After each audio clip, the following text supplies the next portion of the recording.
అసలు పిఎస్సి ఎవరికి చేయాలి, ఎప్పుడు చేయాలి, ఎందుకు చేయాలి? At the time of first consultation. మన కన్సల్టేషన్ జరిగినప్పుడే అది సర్జరీకి పోస్ట్ చేసుకుంటున్నారు అనుకున్నప్పుడు unit to send the patient to anaesthesia team. Anaesthesia team వాళ్ళు అప్పుడు పిఎస్సి చేసుకుంటారు. అప్పుడే పేషెంట్ని ఒక ఐడియా కోసం, ఒక అసెస్మెంట్ కోసం వాళ్ళకి సర్జరీ చేయాలి అంటే ఒక ఎనస్థీషియా టీమ్ ఏమేమి రెడీ చేసుకోవాలని వాళ్ళు ప్లాన్ చేసుకుంటారు. ఫస్ట్ ప్రాబ్లం ఐడెంటిఫై చేయాలి. వాళ్ళు అసలు ఏ సర్జరీ చేయాలి ఏంటి అనేది ప్రాబ్లం ఐడెంటిఫికేషన్. ఫస్ట్ మన దగ్గరకు ఒక పేషెంట్ వచ్చిన తర్వాత వాళ్ళకి ఇంతకుముందు ప్రీవియస్గా అసలు ఏ ప్రాబ్లంతో వచ్చారు ఇప్పుడు మన దగ్గరకు అనేది ఫస్ట్ ప్రజెంట్ ప్రాపర్ ఐడెంటిఫికేషన్ చేసుకోవాలి. దాని తర్వాత రిస్క్ అసెస్మెంట్.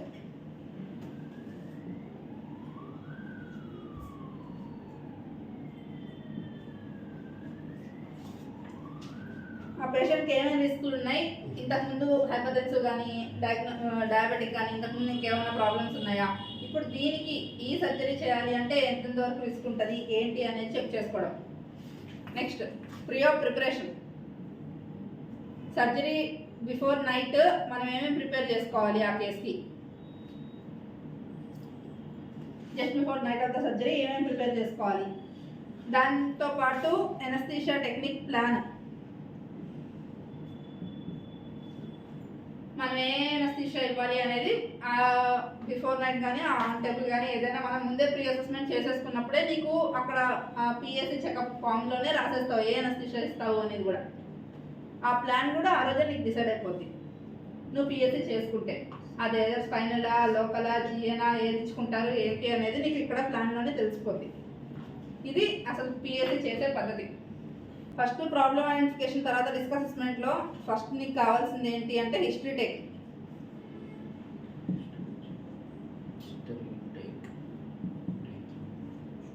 హిస్టరీ టేకింగ్లో ఒక్కొక్క సిస్టమ్ వైజ్ వద్దాం. First system cardiac system. Cardiac సిస్టంలో ఏమేమి అడగాలి? ఒకటి సర్జరీస్ హిస్టరీ.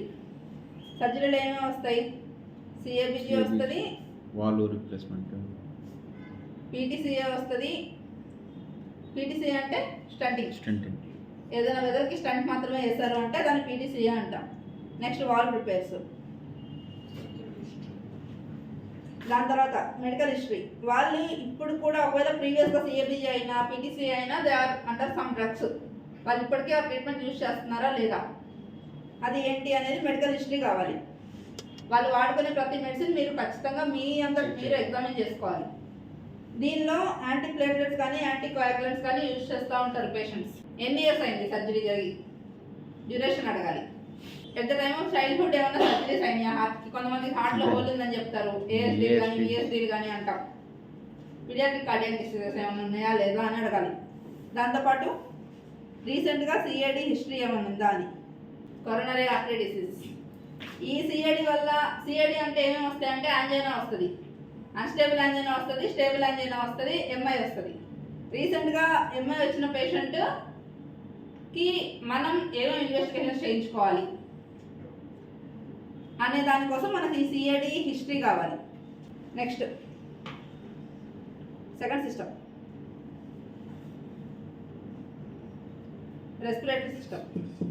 సరే, ప్రీవియస్ హిస్టరీ టీబీ ఉంది, దానిలో ఇంకేం అడుగుతాం అంటే 6 months కోర్స్ అయిపోయిందా, ట్రీట్మెంట్ కంప్లీట్ అయిందా లేదా, ట్రీట్మెంట్ కంప్లీట్ అయ్యి మళ్ళీ రికరెంట్ అటాక్ ఏమన్నా వచ్చిందా లేదా, ఆస్మా కానీ సిఓపిడి హిస్టరీ కానీ ఉందా లేదా.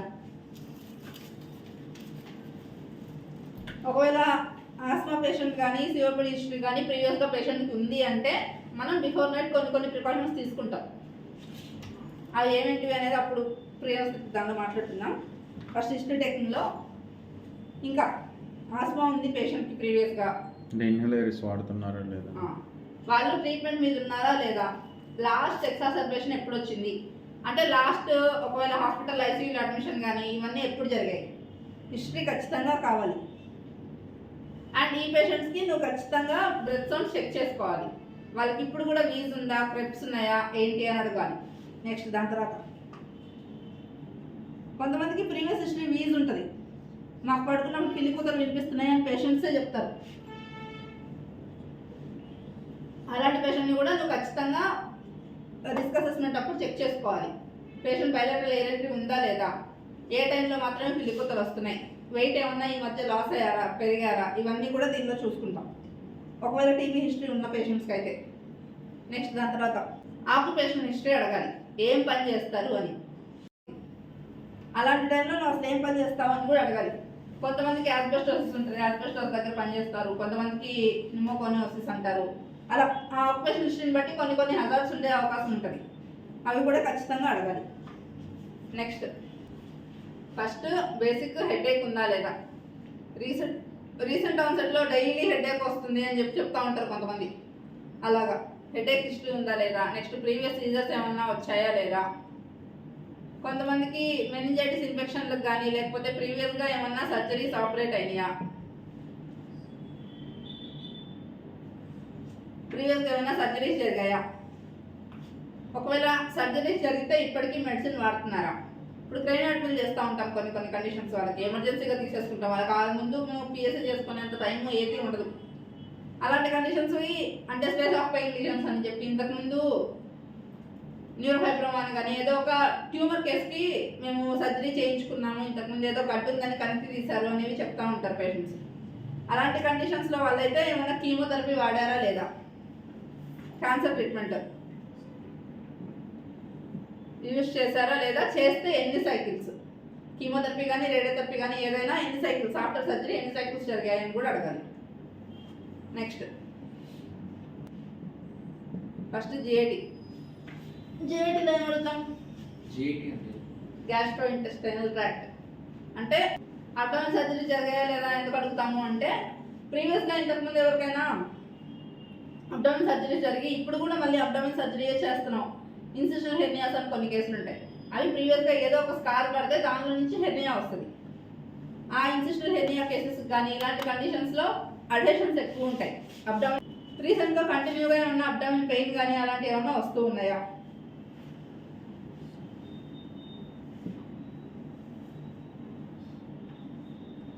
Next bowl habits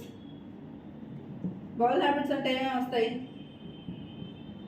irritable bowel syndrome, diarrhoea, constipation. అంటే ఈజీగా రోజు బాత్రూమ్కి వెళ్తారా లేదా ఏంటి అనే హిస్టరీ అడగాలి. రీనల్ కిందనే జెనరేటివ్ యూరినరీ సిస్టమ్ అని అనొచ్చు ఒకేసారి.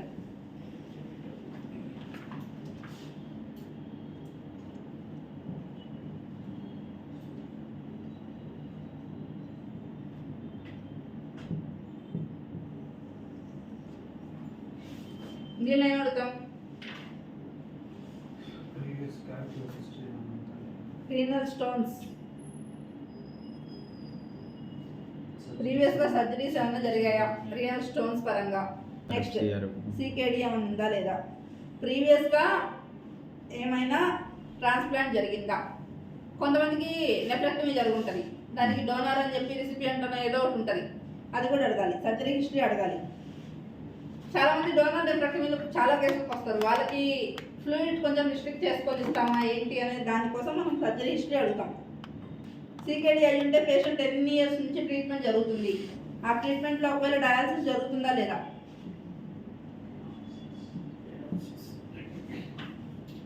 డయాలసిస్ జరుగుతుంటే అది వీక్లీ థ్రైస్ చేస్తున్నారా, వీక్లీ ట్వైసా, వీక్లీ వన్సా, డైలీ వన్సా, ఇలా హిస్టరీ ఉంటుంది. దీనికి కూడా డయాలసిస్ డ్యూరేషన్ ఖచ్చితంగా అడగాలి.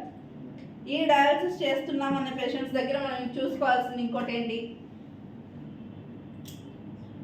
ఏవి ఫిస్టులా ఉందా లేదా, ఏవి ఫిస్టులా ఉందా లేదా అని చూసుకోవాలి. ఏవి ఫిస్టులా అంటే మనకి ఏదో ఒక ఆర్టరీని వీన్ని కలిపి ఒక లుమెన్ చేస్తారనమాట, దాన్ని ఏవి ఫిస్టులా అంటాం. ఆర్టరోవీనస్ ఫిస్టులా, ఆర్టీరియోవీనస్ ఫిస్టులా.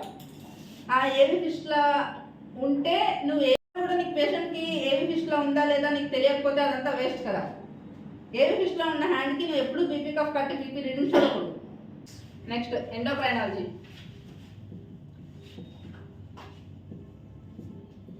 ఎండోక్రైనాలజీ కింద మనం అడిగేమేంటివి అంటే థైరాయిడ్ ఏమైనా ఉందా, డయాబెటిస్,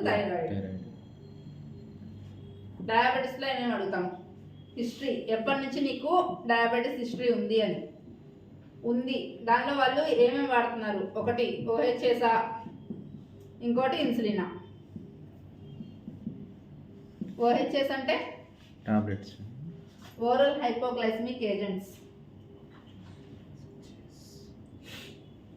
ఇవి టాబ్లెట్స్, ఇది ఇన్సులిన్. ఇన్సులిన్ అయితే డోస్ ఎంత, పర్ డ్యూరేషన్కి ఎంతెంత తీసుకుంటారు, అంటే ఓడి కిందన, బీడీ కిందన, టీఏడి కిందన తీసుకుంటారా, ఎలా తీసుకుంటారు, అది ఏం ఇన్సులిన్ తీసుకుంటారు, యాక్టాపిడా, మిక్స్ట్రాడా, ఇలా టైప్స్ ఉంటాయి దానిలో. మళ్ళీ ఇన్సులిన్ క్లాసిఫికేషన్ దగ్గర ఉంటుంది, అది చదువుకోవచ్చు. నెక్స్ట్ థైరాయిడ్ పేషెంట్స్, అది హైపర్ థైరాయిడా, హైపోథైరాయిడా.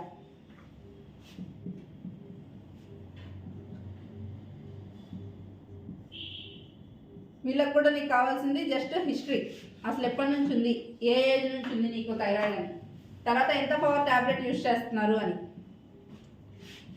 అది థైరాక్సిన్ అయితే ఎంత పవర్ యూజ్ చేస్తున్నారు, అదే హైపర్ థైరాయిడిజంకి అయితే ట్రీట్మెంట్ ఏమన్నా యూజ్ చేస్తున్నారా లేదా, either yes or no. Less than 3 months లోపు థైరాయిడ్ ప్రొఫైల్ ఉంటే నువ్వు అది వ్యాలిడ్ చేసుకోవచ్చు. If it is more than 3 months అంటే నువ్వు మళ్ళీ రీచెక్ చేసుకోవాలి థైరాయిడ్ ప్రొఫైల్ ఖచ్చితంగా.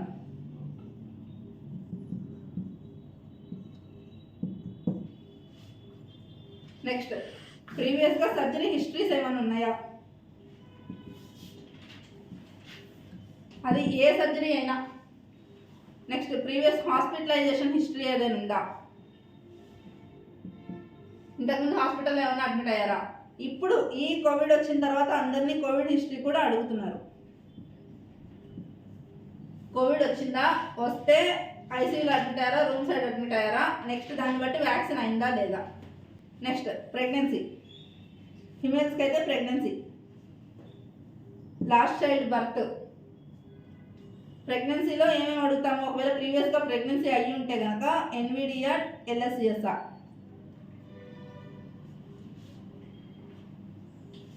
ఐదర్ ఎన్విడియా, ఎల్ఎస్సిఎస్ అడిగిన తర్వాత లాస్ట్ చైల్డ్ బర్త్ అడుగుతాం. అంతే, ఇంతవరకు హిస్టరీ టేకింగ్లో అయిపోయింది. దీని తర్వాత క్లినికల్ ఎగ్జామినేషన్ ఉంటుంది.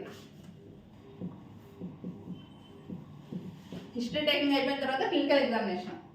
క్లినికల్ ఎగ్జామినేషన్లో జస్ట్ ఫిజికల్గా ఫస్ట్ చూడంగానే నీకు అర్థమయ్యేది ఏమేంటివి,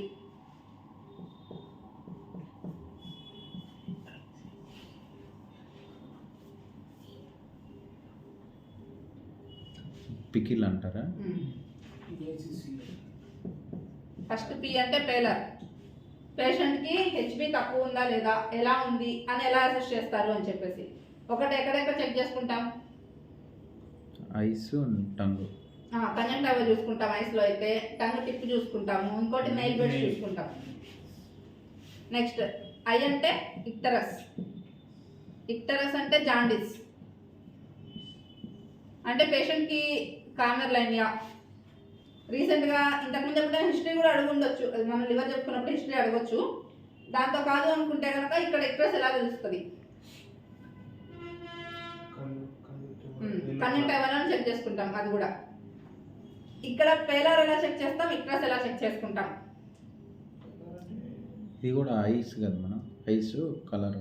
పేలర్ లోవర్ కంజంక్టివా చూస్తాం, ఇక్ట్రస్ అప్పర్ కంజంక్టివా చూసుకుంటాం. అక్కడ డిస్కలరేషన్ ఆఫ్ ఎల్లోయిష్ డిస్కలరేషన్ ఏమైనా ఉందా లేదా అని చెప్పి చెక్ చేసుకుంటాం. నెక్స్ట్ సి అంటే క్లబ్బింగ్. క్లబ్బింగ్ అంటే ఈ నెయిల్ బెడ్స్ ఏవైతే ఉంటాయో మనకి, అది over elongation of nail beds అంటాం. అంటే ఇప్పుడు దానికి ఒక సైన్ కూడా ఉంటుంది. ఈ నెయిల్ బెడ్స్ ఎక్స్ట్రా బాగా లావుగా అయిపోవడం వల్ల వచ్చే సెంటర్ని క్లబ్బింగ్ అంటాం. అది యూజువల్లీ లివర్ డిసీజెస్లో చూస్తాం. నార్మల్గా అయితే అందరిలో ఉండదు, లివర్ డిసీజెస్లో మాత్రమే ఉంటుంది. Next cyanosis. సైనోసిస్ అంటే బ్లూయిష్ డిస్కలరేషన్, అంటే డిఆక్సిజనేటెడ్ హిమోగ్లోబిన్ ఎక్కువైపోతుంది మన బాడీలో. అలాంటి కండిషన్లో మాత్రమే నీకు సైనోసిస్ కనిపిస్తుంది. అది కూడా నీ నెయిల్ బెడ్స్ మొత్తం బ్లూ కలర్లో ఉండడం, అవన్నీ క్లియర్గా ఎగ్జామిన్ చేసుకుంటే అర్థమైపోతుంది. యూజువల్లీ మనకు అంత ప్రామినెంట్గా అయితే సైనోసిస్ కనిపించదు. నెక్స్ట్ ఎల్ అంటే